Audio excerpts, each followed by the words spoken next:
What's going on, growers? It's James Prigioni coming to you live from Jersey. Overall, the food forest is honestly looking pretty epic, but that doesn't mean I'm not having any problems. Today I want to share with you some of the issues I am having. Let's go!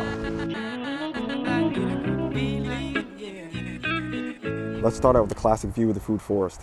As you can see, it's looking nice and lush and green, like a true forest. Walking around in there is just comforting. It feels like an escape. It really does. But it's been so dry here. Some of the things have struggled a little. That's a good example of how dry it actually is. It's an echinacea. You can see a lot of the California poppies getting bigger. And there's just so many young mulberry trees coming up. Someone mentioned they were sad that I pulled it out. I'm just gonna go through and show you how many are actually coming up in here.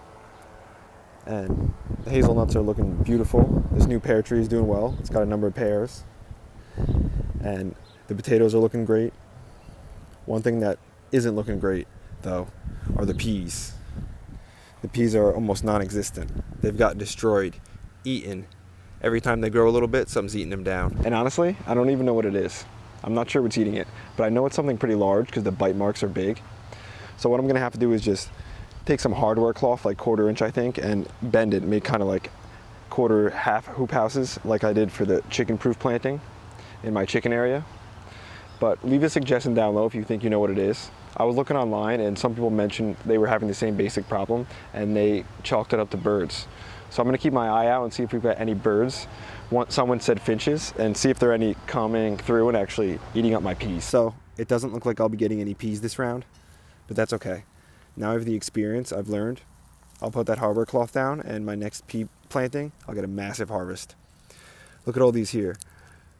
I had a tomato here planted last year. I think it was the Golden Rave, and these are all seedlings that came up from it.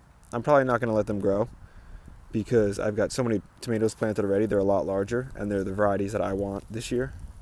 And there's also cilantro coming up on its own from seed. Some cosmos. A nice massive asparagus there. But look at the asparagus patch now. Doing excellent. So when it comes to asparagus, you can actually come in after the 3rd year, which is the 3rd year of this actual patch, you can come and harvest every 3 days. So today I'll come and harvest all the large asparagus, and then in a few more days I'll come back and harvest them again. And this Asian pear doing fantastic. Pears are getting large. This one's a pretty good producer for us. This branch looks like it died off. I'm going to need to prune that. When you have dead branches or diseased branches, you want to take them off at any time. Any time of the year, it doesn't matter. It doesn't have to be dormant. And look at the nectarine. Man, she's looking beautiful. This is a tree that we pruned pretty well when it was young. So it's got better structure than some of our other trees. Not perfect, but still pretty good. And as you can see, keeping that nice and open there brings in a lot of light and a lot of airflow. And still loaded with nectarines up top. Some of them are getting large. And this nectarine tree, it's only about 4 years old.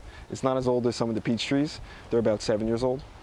I think if you put the wood chips down and you do it at the start, that helps hold in a lot of the moisture and that helps you get bigger trees quicker, in my opinion. But just because I have a lot of fruit on it, that doesn't mean I'm gonna have a huge harvest. That's one thing I wanna be honest with you guys about. Some of that I think is because I like to go beyond organic. I don't use any fertilizers, that's one thing, but no sprays, not at all. No pesticides, no fertilizers, no herbicides, none of that kind of stuff. And some of the reason I do that is because I want my fruit to be set apart. I want it to be different.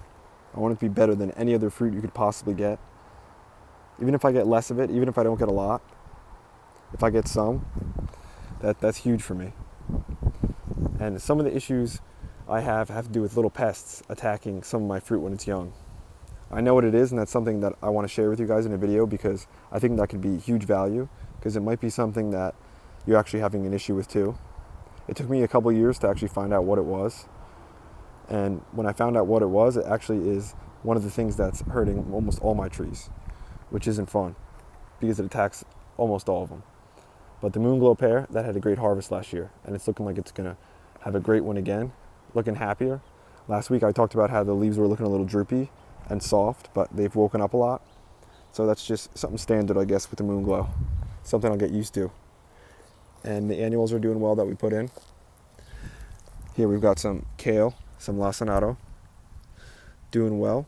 And we've got some purple cabbage. We've got some wild violet coming up, those weeds.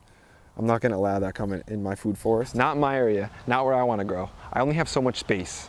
I might have more than some people, but still, I need to value every area that I have. Some of that attitude and that spirit that I need to value the space that I have. Some of it came from you in the comments, saying that you want to start a food forest, but you just don't have the space. Or you want to start one in a 10 by 12 area. Or even from watching some of your videos. Jake, one of my friends out in Utah, he's got a great YouTube channel. It's called Raw Utah, and he's got a 10-year-old food forest in a smaller location than me, but he packs it in, and he inspires me to pack it in too. You would be surprised just how many plants, just how much food you could fit into a small section if you're creative. The important thing is that things grow well though, so you need to take that into account. It's a lot of fun though when they do. And when you get some good production, get to eat fresh fruit, natural, well as natural as you're gonna basically get it. And as I show you some of this stuff, some of these little peaches. This is one of the earliest peaches we have, the Salish Summer.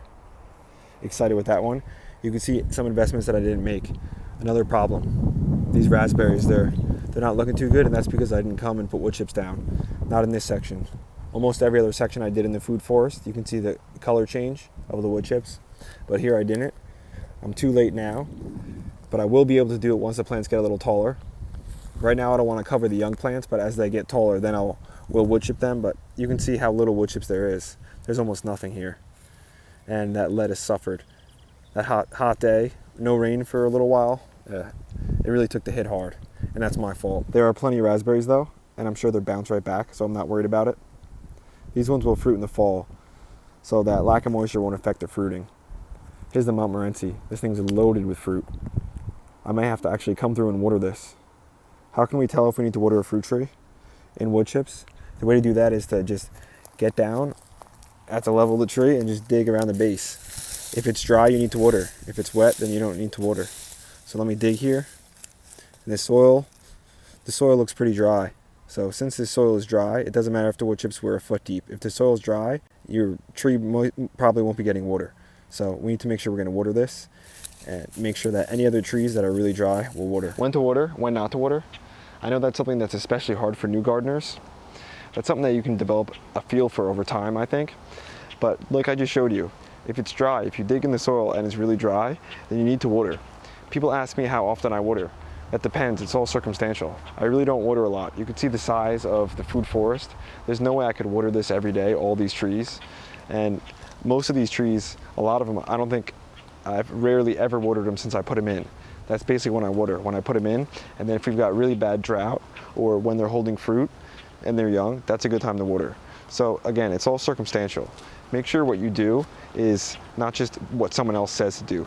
Be a student, not just a follower. This apricot here has more apricots than it ever has. Some of them are getting relatively large and they're looking pretty good. You can see a number of them there. More over here. So I'd be so excited if we had some apricots. Now from the back corner here, you can see it truly is a food forest. The strawberries are doing great. They're all flowering. I can't wait to eat some fresh strawberries. And a lot of the grapes have woken up completely. The growth looks the best it ever has.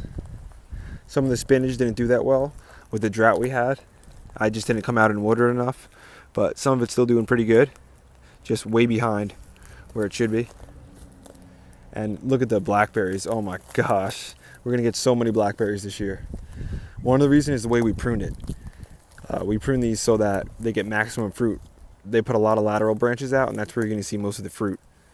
So that's how we like to do it. And it seems like everywhere I step, there's almost like a new thing of cilantro coming up. So there's all different age ones, which are cool. There's one here ready to eat. There's a younger one there. And there's an even younger one right there. So much cilantro seed in this garden, and I'll plant more. I've got a lot of cilantro seeds saved. Maybe I'll just come out here, broadcast, and throw some, because cilantro is one of my favorite things to eat fresh, and it's so good for you. Here we've got some young growth on this apple tree. We'll just strip that off with our hand when it's young. Unnecessary to have that on the tree. And like I said, strawberries looking good. This blackberry looks like it's getting so heavy, it's going to have so much fruit that it actually fell.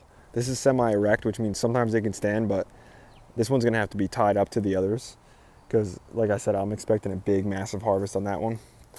And the grapes over there all look beautiful. This peach tree looks like it's doing one of the best out of all of them. and it's loaded with fruit. Some of you worried that I was taking off too much fruit, but I don't think I took enough off. There's just so much on there. When I pruned heavy and I pruned open, as you guys saw. And look at this Concord grape. This one's looking really beautiful. And I think it's gonna have a great harvest. You can see the little grapes on them already, or where the flowers are gonna be, at the heads of the buds. And let me show you some of the annuals. I've had so many brassicas that I just couldn't even plant them all. I just had so many. But that's all right. I'll find someone to give them away to. And a lot of these tomatoes are doing really well. They're starting to get big, showing their true leaves, and they'll soon get into that accelerated growth. And these are, I think, Soldaki tomatoes that I started early. Probably a little too early. I'm not sure though. I'm gonna transplant them out this weekend because I'm gonna be planting a lot of things this weekend. I wanna bring you guys along for it. I plan on getting a lot of seeds in. Sometimes you just need to hang out and try to take everything in, relax. That's what I'm trying to do now. Maybe go check on Tuck, see what he's doing. And just enjoy the opportunities that we're given. I might say that a lot, but I want to encourage you guys to do that. But I can't sit too long. I just noticed this lettuce looks delicious.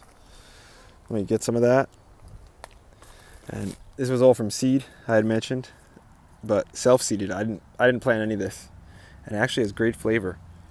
I tried it in a different episode, maybe about 2 episodes ago, so I'm not going to do it again, but I'm going to come out, cut myself a little salad that I didn't do any work for. I've talked about it before, but you can see this garden is self-replicating. If I didn't do anything, if I didn't plant anything this year, I would still be getting nice harvests. And that's a good feeling. That's what I call food security. Those are the issues I'm having in the food forest. Let me go over them again and kind of explain them a little bit, so hopefully you can take something away from it. The first one was that something's attacking my peas. Something's eating them. And I don't know exactly what it is. Leave in the comments if you think you know. I think it's birds. The takeaway from that would be, for me, is nothing's guaranteed.